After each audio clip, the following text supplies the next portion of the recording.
수제투망 비너추 다른 방법을 영상과 함께 설명드리겠습니다.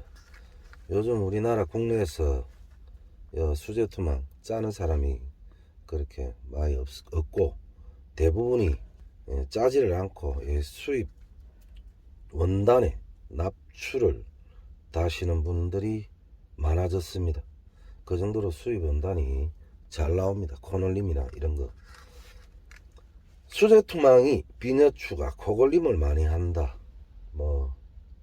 던지기가 조금 까다롭다. 잘 간추리면 되는데 간추리는 과정이라든지 비너추가 여기에 코를 박든지 그런 것 때문에 코걸이를 좀 한다 라는 것은 기정사실입니다. 그것 때문에 이 납주를 특허 출연을 냈습니다. 이거는 탄성이 있기 때문에 이 안에 들어가는 이런 게 없습니다. 들어갈 수가 없습니다. 그리고 이거 들어갔다가도 나오지, 탄성 때문에. 비너추가, 제 비너추는 보면 요 공간이 줄과 요 사이가 좁습니다. 바람 저항, 그리고 진강 속도, 그리고 이렇게 납이 이렇게 붙었을 때 여러 개라고 하면 이렇게 여기가 많이 튀어나오면 여기에 서로가 받칩니다. 받치기 때문에 간섭을 받습니다. 요거를 최대 납출과 최대한 가깝게 이렇게 했습니다. 이렇게 살짝만 더 휘우면 거의 달아붙습니다. 그리고 여기에 많이 튀어나오면 여기에 줄을 그는 요 홈에 많이 튀어나오든지 톱으로 홈을 내는 숫돌로 부은 금형의 비너추는 톱으로 오립니다. 그런 경우에 홈에 코걸이를 많이 하기 때문에 비너추가 코걸이를 많이 한다 라고들 하십니다. 근데 이거는 거의 여기에 걸릴 일은 없고, 그리고 비너추 사이에 망목이 3cm이기 때문에 없습니다. 요 촘촘한 망목 같은 경우에는 여러 가다 벌리는 거에 따라서 숫자는 또 달라집니다. 저는 가능한 여기에 넣지 않습니다. 넣을 이유도 없고 3cm 짜리는 만약에 25, 20 이런 거를 넣는다 하더라도 최대한 안에 거는 벌립니다. 일자가 들어간다라고 하면, 그리고 매듭이 바깥으로 나갑니다. 여기 고기가 들어가서 몸부림을 치고 바다닥거릴 때 이게 쪼여들면 매듭에서 넘어가면 여기서 쭈그러들기 때문에 날아갈 때 확장성이 떨어집니다. 이것 때문에 여기에 다는 거고, 그리고 중요한 부분이 있습니다. 투망이 펼쳐졌다, 좀 잘 안 펼쳐졌다. 수제투망 새 거일 때는 괜찮았는데 좀 사용하면 잘 안 펼쳐진다. 여기 파마 현상이 일어나기 시작하면 여기도 파마 현상이 일어납니다. 그런 경우에 여기를 묶은 경우, 여기 망목을 얘는 묶지 않았습니다. 이렇게 묶은 경우 고개가 들어가서 몸부림을 치고 이렇게 됐던 밀립니다. 밀린 상태에서 잘 간추렸다 하더라도 날아갈 때는 여기에 쪼여가 있는 것이 쉽게 이렇게 날아가는 힘에 빠지면 되는데, 날아가는 데서는 그렇게 힘을 많이 들어가지 않습니다. 그렇기 때문에 여기에 양쪽으로 다 묶은 상태에서 같으면 조금 사용을 하면 펼쳐졌다 안 펼쳐졌다 하는 원인이 거의 여기에 있습니다. 그리고 저는 이렇게 보면 여기에 두 가닥이 들어가 있습니다. 여기 망목이 한 개 생기면서 뻥 뜹니다. 만약에 이게 일반적인 줄 같으면 이 탄성에 의해서 이렇게 올라갑니다. 이렇게 줄이 다 뒤집어진다는 거죠. 이거는 특허를 내는 줄이기 때문에 뒤집어지지 않고 망목만 한 개 살아 있습니다. 여기도 마찬가지입니다. 더 이상 날아갈 때는 이렇게 날아가기 때문에 사이에 벌어지는 거 없습니다. 그리고 일반 줄이라 하더라도 여기에 묶으면 일반 줄은 더 안 빠집니다. 이렇게 몸부림친 상태에서. 그렇기 때문에 망목을 여기 끼우고 매듭을 여기 하고 공간이 움직이도록 합니다. 그런 경우 이 망목이 여기에 걸려 있지 묶여져 있지 않기 때문에 여기 걸린다 라고 생각하실 수가 있습니다. 그것도 물론 맞는 말이고 거기에 또 단점도 있습니다. 묶는 것이 단점이 더 많으냐, 여기에 공간에 여기에 걸리는 것이 단점이 많으냐, 그거는 개인의 판단입니다. 그러면 묶는 방법에 대해서 한번 찍으면서 설명드리겠습니다. 우선 이런 나무젓가락에 망목을 벌리는 사이즈는 제 유튜브 영상에 이 망목이 벌려야 되는 공식이 있습니다.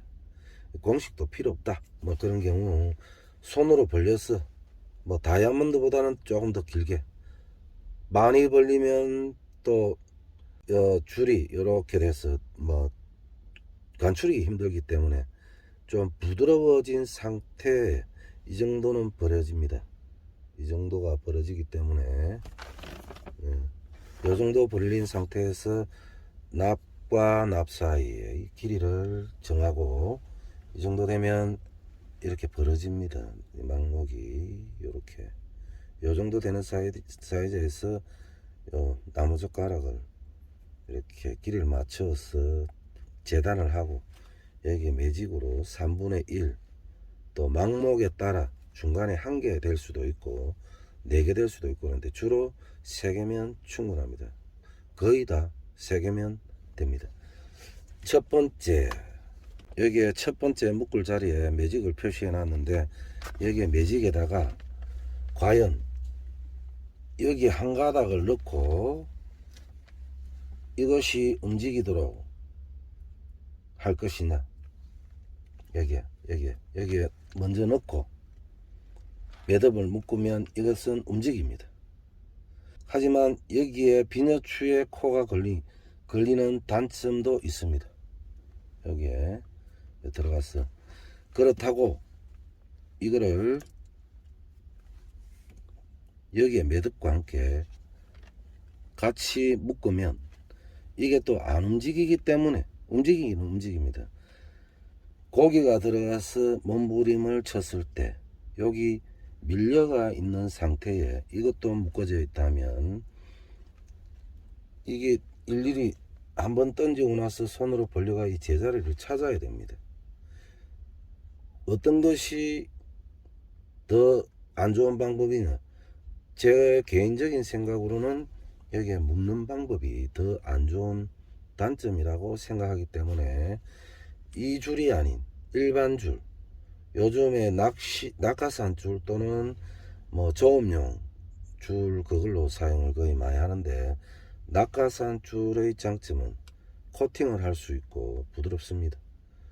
수명은 뭐 낙하산 줄이나 저음용 거물에 다는 초코에 다는 줄이나 수명은 어디가 무엇이 긴지 그거는 정답도 없습니다. 주로 여기가 끊어지기 때문입니다. 여기 이 부분이 어떤 줄이라 하더라도 그렇기 때문에 저는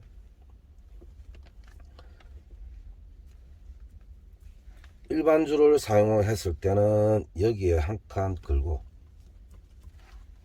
여기에 매듭을 넣습니다. 여기 움직이도록. 그리고 한 칸 넣고 여기에 또 다시 허공에 매듭을 넣습니다.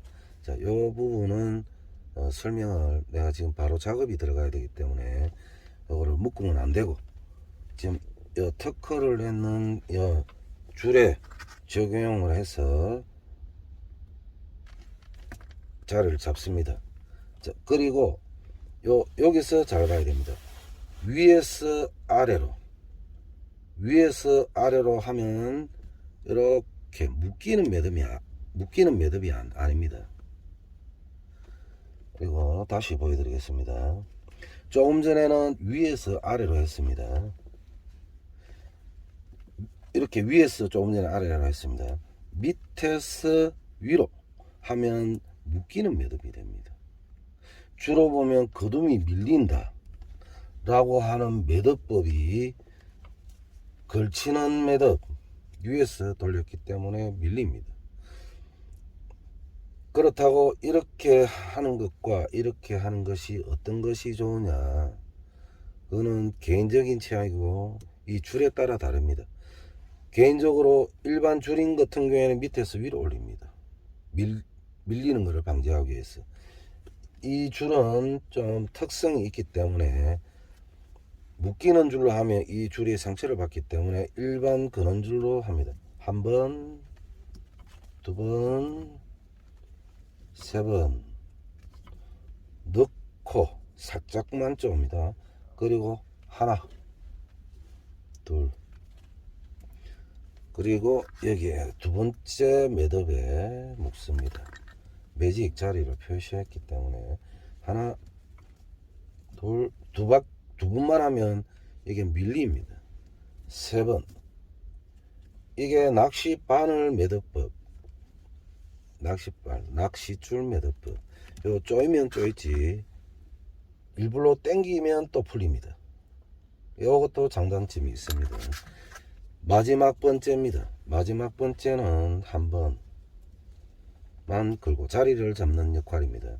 마지막에 당길 때 이렇게 당기면 정상적으로 이게 벌어집니다. 이렇게 요 자리에 올 거기 때문에 이런 식으로. 자, 이것도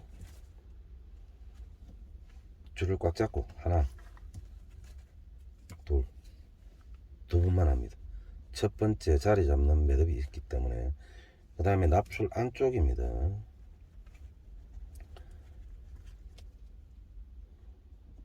밑에서 위로 한 번 묶이는 매듭입니다. 이렇게 살짝만 위로 당기면 납줄 홈에 여기 들어갑니다. 하나. 요 안에는 이 납을 잡아주는 그 역할밖에 안 하기 때문에 구태여 매듭 두껍게 할 필요는 없습니다. 그리고 여기에 와서 망목을 걸지 않습니다. 여기 묶이는 매듭입니다. 하나. 묶이는 매듭. 위에서가 아니라 걸치는 매듭. 묶이는 매듭 밑에서 위로 올라갑니다. 이렇게. 그리고 납 홈에 넣고 다시 자리 잡는 한 번만 묶습니다. 일단은 납은 고정되어 있습니다. 망목을 여기서 당깁니다. 당기고 걸망목에 코를 한 개 넣고 여기에 넣고 자리를 잡으면 일정한 간격으로 이렇게 됩니다. 그리고 여기에도 묶이는 매듭입니다. 하나. 걸치는 매듭입니다. 둘. 이러면 일정하게 되었습니다. 이렇게 해도 똑같은 형태로 망목이 한 개 생기고 모두 망목이 여기 한 개 생깁니다. 고기가 몸부림을 치고 움직였다 하더라도 이 망목은 어디 걸리지 않고 원위치로 돌아갑니다. 이렇게. 이거는 주문을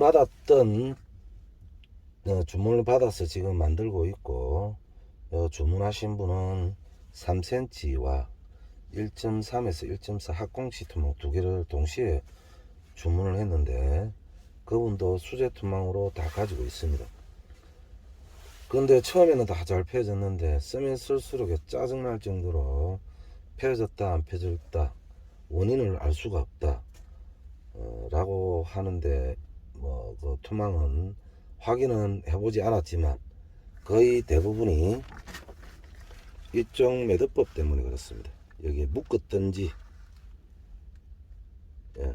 묶었든지 아니면 묶고 여기에 하나 빼고 움직이는 망목으로 했다 하더라도 비녀추, 두 번째는 비녀추입니다.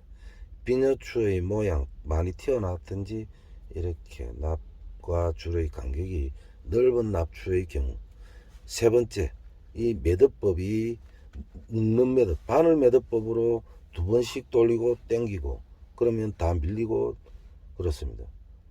네 번째, 굵은 타이어 사실로 매듭이 굵은 경우 여기에 간섭을 좀 많이 받고 날아갈 때 코골이는 아니지만 간섭을 받기 때문에 잘 펴질 때 있고 잘 안 펼쳐질 때도 있고 그렇습니다.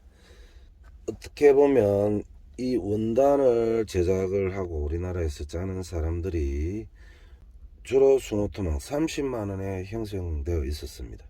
원단이 10만원, 밑에 거둠, 납줄 포함, 수공비 20만원에 지금 형성되어 있는 걸로 봐서는 그 정도로 납이 뭐 7만원 8만원 꼴 친다 하더라도 이 납을 비너줄을 다는 수공비가 이 짜는 거에 비해서 비싼 이유가 그 정도로 중요하기 때문에 그렇습니다.